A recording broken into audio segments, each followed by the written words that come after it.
The other day, somebody was upset with what I said about their inability to obey the commands of Jesus. And they wrote to me, you better obey Jesus' commandments. We have to obey his commandments. If you say we don't have to obey the teachings of Jesus, then 2 John 1:9 applies to you. Well, first of all, I didn't say we don't have to obey the commands of Jesus. I said we can't. So they didn't listen to what I said. But 2 John 1:9 says, anyone who runs ahead and does not continue in the teachings of Christ does not have God. Whoever continues in the teachings has both the Father and the Son. Well, as I said before, if you feel that you have to obey Jesus' commandments, you're either failing or lying, because you are realizing you're not obeying the commands. And if you say you are, as someone said to me that they were obeying his commands, well, you're lying, because you're saying you're without sin if you're saying that you're obeying the commands of Jesus. But they don't realize that's what Jesus wanted you to realize, so you would understand your need for the grace and mercy of God. So when you subject yourself to commands or the laws, you basically will find out sooner or later that there is hopelessness in the life under the law. If we look at James chapter 2, verse 10, James said, for whoever keeps the whole law and yet stumbles at just one point is guilty of breaking all of it.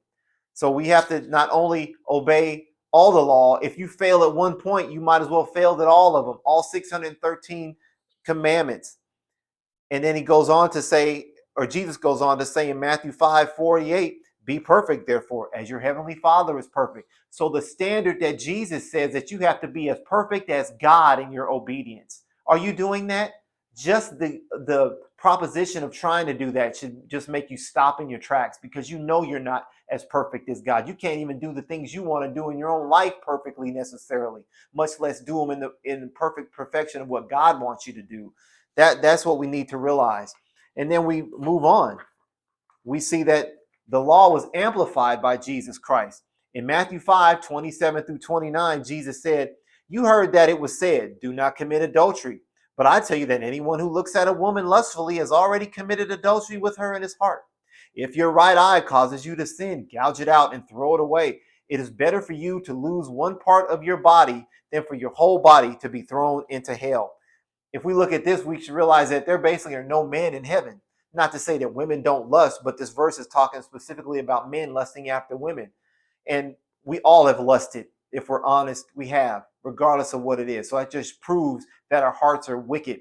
And then it goes on to say that if your right eye causes you to sin, to gouge it out. Well, we should all be having patches over our eyes like pirates, because we know that we've sinned with both eyes. When we're lusting, we're lusting with both eyes wide open. So I don't see anybody walking around with a patch over their eye because they've cut out their eyeballs. And then most likely you may say, well, I didn't only sin with my right. I didn't sin with my right eye. My left eye was what I sinned with. We'll cut that out too, even though it wasn't mentioned here. We'd all be blind. So it's just crazy to think that we're obeying the commands of Jesus. And then if you go back further, Jesus said in Matthew 5:21-22, you have heard that it was said to the people long ago, do not murder, and anyone who murders will be subject to judgment. But I tell you that anyone who is angry with his brother will be subject to judgment. Again, anyone who says to his brother, Raka, is answerable to the Sanhedrin. But anyone who says, you fool, will be in danger of the fire of hell. So basically, if you get angry, you're guilty of murder. Well, we've all been angry. And it just is another sign of the wickedness of our heart. And the way Jesus was saying, oh, you may not have murdered anybody, but I know you've been angered, because he is trying to get you to focus on the emptiness in your heart. That's what even saying raka means. It means empty. And so it's almost a play on words. Your heart is empty. And so you get angry, and angry is what leads to murder. It's all sin. It's all shows that you need to be reconciled to your God, and you need to come to Jesus. And then if that's not enough, we have that the law stirs up sin. In 1 Corinthians 15:56, it says, the sting of death is sin, and the power of sin is the law. Well, if we look at that, it says the power of sin is the law. So people think the law was given to us to help us overcome sin. Well, actually, the law helps sin overcome us. So if you think you're reducing your sin in your life by subjecting yourself to commandments and laws and rules, it's not doing that. The law increases sin in your life. And then if we move on to Romans chapter 7, verse 5, it says, for when we were controlled by the sinful nature, the sinful passions aroused by the law were at work in our bodies, so that we bore fruit for death. And here we see it talks about the law, the sinful passions were aroused by the law. Well, arouse means to bring forth, to awaken. So the law is bringing forth sin. It's awakening sin in our life. It's keeping sin alive. It's not making sin dead. It's doing the exact opposite of what people think they're doing, is that they're still sinning, because the law shows us more ways to sin, because it reveals how sinful we are in our hearts and the depths of our soul. And then if we just go down a few more verses, Romans 7:8. But sin, seizing the opportunity afforded by the commandment, produced in me every kind of covetous desire. For apart from the law, sin is dead. The commandments give law an opportunity, as we read in this verse. It produced every kind of covetousness in Paul when he says this. And covetousness, not coveting, is one of the 10 commandments. So that kind of slams the door on those people to say, well, we have to obey the 10 commandments. Well, this is the 10th commandment: do not covet. And Paul is saying the law aroused the sin in his life. It afforded sin an opportunity by stirring covetousness up in his life. And it says, apart from the law, sin is dead. So we are not under the law. When you're not under the law, law is dead. When you're under the law, when you're not under the law, sin is dead. When you're under the law, sin is alive. That's what we need to realize. Then if we look at Colossians chapter 2, verses 20 to 23, we read there, since you died with Christ to the basic principles of this world, why, as though you still belong to it, do you submit to its rules? Do not handle, do not taste, do not touch. These are all destined to perish with use, because they are based on human commands and teachings. Such regulations indeed have an appearance of wisdom, with their self-imposed worship, their false humility, and their harsh treatment of the body, but they lack any value in restraining sensual indulgence. Now, this is talking about human laws, much less the laws of God. So if human laws are the rules that we submit to, that we cannot follow, that they look like we're doing it because of our harsh treatment of the body and the false humility that comes up, like, oh, I'm trying my best and I'm doing all I can. I'm submitting to these rules. I'm overcoming, this fake attitude that we have, that we're somehow being humble when we're not, and things of that nature. But they don't restrain any sensual indulgence, because law increases sin. Whether it's laws we make up in our human traditions, like our sacraments and our rituals and things of that nature, or the commands of God, they all stir up sin. They all don't restrain our flesh. They just show us how sinful we really are. And this leads us to the fact that the law is based on man's self-effort. If we look at Exodus 24:7, it says, then he took the book of the covenant and read it to the people. They responded, we will do everything the Lord has said. We will obey. So the Jews basically told Moses, when he came down with the 10 commandments, they will do everything God commands. That was Exodus 24:7. But what do we find out almost a few chapters later in Exodus 32, after they said, we will do everything the Lord said? They're building a golden calf. So 8 chapters later, they go from, we'll do everything you say, to give us a false God. That's what they wanted. That's the human nature. We cannot obey the laws of God. And this is proof that leads to more sin. I mean, in this case, it was horrific sin. They went and started worshiping a golden calf based off the gold that they brought with them out of Egypt. That shows how terrible we are as people. But then if we even continue further, in Romans chapter 9, verses 30 to 32, it says, what then shall we say? That the Gentiles who did not pursue righteousness have obtained it, a righteousness that is by faith? But Israel, who pursued a law of righteousness, has not attained it. Why not? Because they pursued it not by faith, but as if it were by works. They stumbled over the stumbling stone. In this case, it basically says Israel pursued righteousness by works.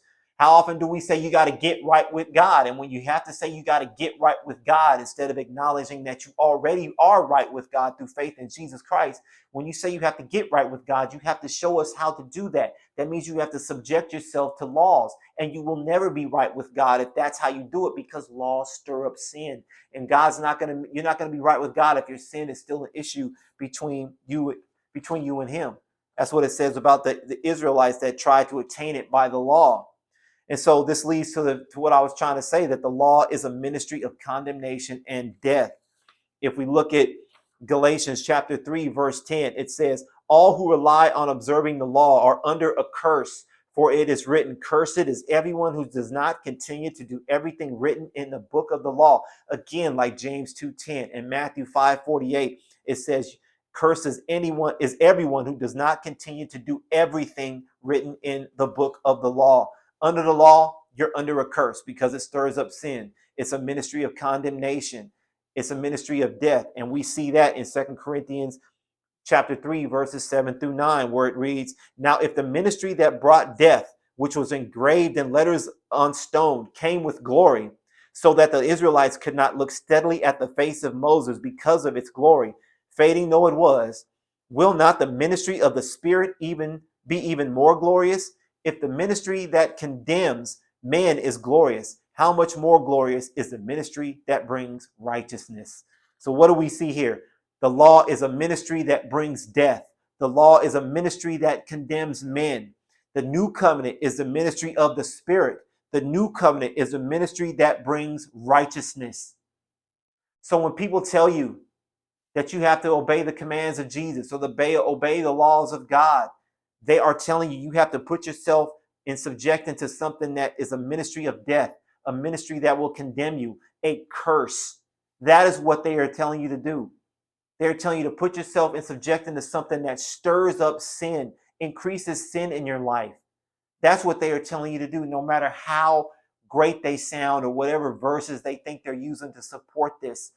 Jesus wanted to show us our need for God's grace and mercy. He wanted to show us the hopelessness of life under the law by telling you to subject yourself to it.